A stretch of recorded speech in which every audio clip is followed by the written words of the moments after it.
inasema ajiwazavyo mtu nafsini mwake ndivyo alivyo. Wewe una mawazo gani?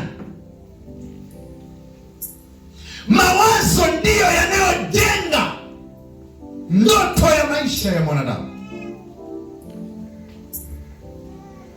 Akili yako ndiyo ambayo inajenga msingi wa mafanikio kwenye maisha yako.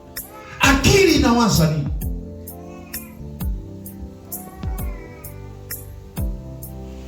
Mungu amempa zawadi mwanadamu ya akili ili huyu mwanadamu aweze kufikiria na kuwaza mambo makubwa ambayo hayo mambo yatakuja kuyafanya maisha yake yawe salama.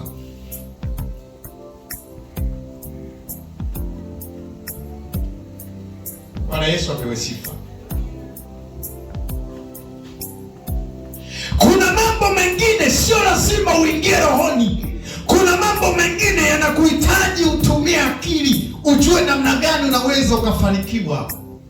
Ni kweli Biblia inasema omba lolote nawe utapewa. Lakini sawa, umeingia kuomba, lakini akili yako inawaza nini juu ya kile ulichokiomba? Ndicho Mungu anachokihitaji.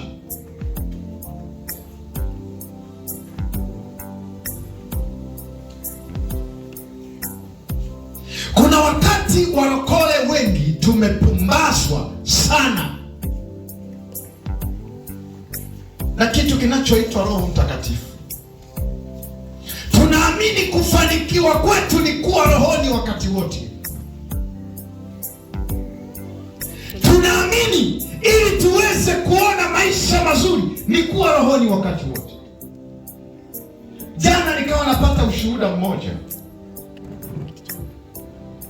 Kuna mama mmoja ni mtu wa maombi sana.